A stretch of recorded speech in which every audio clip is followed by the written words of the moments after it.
Ahoy there! Piratey Wayne, sailor of the seas and teller of tall tales, at your service. And welcome to another adventure here with Wayne Reeves, and I think I know just the story for us today. Bunnicula, the Celery Stalks at midnight. Always remember as we go on these amazing adventures and read these outstanding stories, all you have to do is press the CC button in your YouTube link in order to follow along with the words. Now I think Bumblebee will be perfect to join us for today's tale. Now that Bumblebee is here, let's jump in. Bunnicula, the Celery Stalks at midnight. Chapter 8. Home is where the heart is. That evening, bathed, fed, and refreshed, I felt life returning to a semblance of normalcy. I was curled up on the rug, contently chewing a recent copy of Architectural Digest, while nearby, Howie and Chester were trying to help Toby and Pete solve a Rubik's Cube. Howie's idea of helping was to grab it from his teeth and race to the other side of the room before the boys can get it away from him. Time after time, they succeeded in retrieving it, however, until he finally was tired of the game and began playing tug-of-war with Mr. Monroe's slipper. Unfortunately, Mr. Monroe's foot was still in residence in his slipper, so that didn't last long either. Bunnicula sat in his cage, staring out at the rest of us and twitching his nose, which I guess is a rabbit's way of having fun, or at least passing the time. His first place ribbon adorned his regular cage. Castle Bunnicula, I gathered, having been relegated to the garage or one of the boys' rooms. The Architectural Digest, clamped in my jaws, lost its interest when Mrs. Monroe appeared suddenly in the kitchen door carrying a plate of fudge. I ran to her side and begged shamelessly. "Well, hello, Harold. What do you want?" she said. "This isn't dog food, you know." "It is to this dog, I thought." Toby piped up. "He knows it's not dog food, Mom. Harold loves chocolate." "Really? What makes you say that?" I got a little nervous then, thinking that Toby was about to blow our late night snack routine. I gave him a look, and he seemed to get the message. "Oh, I don't know," he replied with a shrug. "He just drools a lot whenever I'm eating a candy bar." "Why don't you give him a piece, and we'll find out if he likes it," Toby winked at me. "I don't know. It might be bad for him," Mrs. Monroe said.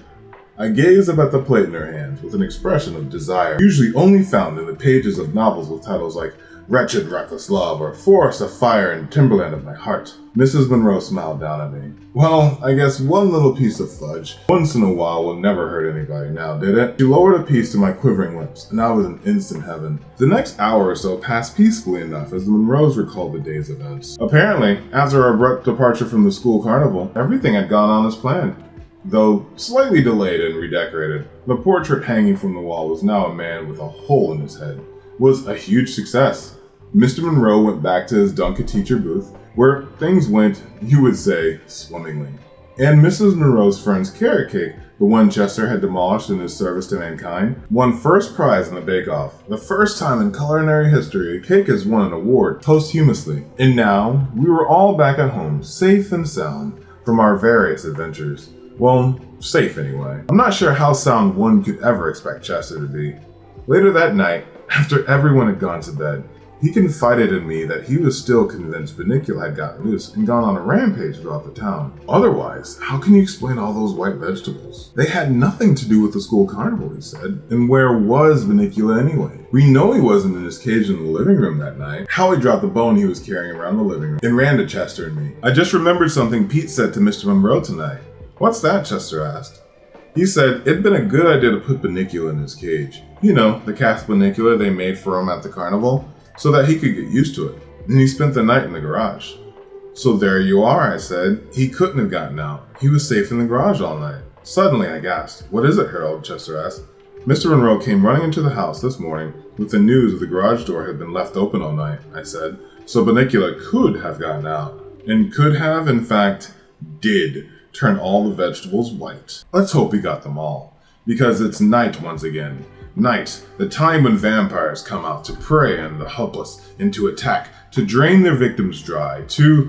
"All right," I said, "enough. Let's not get into this nonsense about a bunch of silly vegetables." "That's right," Howie said, his teeth chattering, "because you're really scaring me." "Let's get some sleep," I suggested. "It's been a long day." "Good idea," Howie said. "Uncle Harold?" "Yes, Howie?" "May I curl up with you tonight? I'm a little nervous." "Why, certainly," I replied, "as long as you have your pop's permission." "Pop?" Chester glared at the both of us. "Spare me your feeble attempts at comedy, Harold. Good night. Good night, I said, stretching out on the rug. Howie rolled up to me in a little ball along my belly, and in no time was fast asleep. Good night, Bunnicula, I called out softly. Bunnicula blinked at me. I took a little peace in the contentment upon his face. I was just about to drift off, when I noticed Chester sit up suddenly in the armchair he'd chosen for his night's slumber. What's that? He cried in a whisper. What's what? I asked. Coming from the floor, there, under the floorboards, I can hear it going thump, thump, thump. Tear up the planks. Have you lost your mind? I said. It's coming from under the sofa. Chester jumped off the chair and dashed towards the sofa. With his paw, he pulled back the dust ruffle and batted a white object from underneath.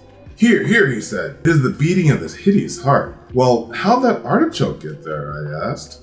Then, with a shrug, I turned to Chester and said, Come on, Chester, let's get some sleep. But Harold, it's almost midnight. Who knows what evil lurks? Cut it out, Chester. I want to sleep. And that's when I set out to do so, when moments later I heard it. Thump, thump, thump. My ears perked up. My eye popped open. Then one after the other, I regarded the object just inches away from my nose. Could it be, I wondered? No, it's just Chester's imagination. Thump, thump, thump. Still. Chester, I whispered. My voice seemed to echo in the darkness. Chester replied wearily. You wouldn't happen to have a toothpick, would you? Oh, wow. That is a really interesting way to end this adventure with Harold, Howie, and Chester. What did you think, Bumblebee? That was pretty interesting, but a great way to end this amazing tale. We'll see you on the next adventure, okay? And we'll see you on the next adventure in Tall Tale, here with Wayne Reeves. I am Pirate Dwayne, at your service to weave another tale, and I can't wait to see you on the next one. Bye-bye!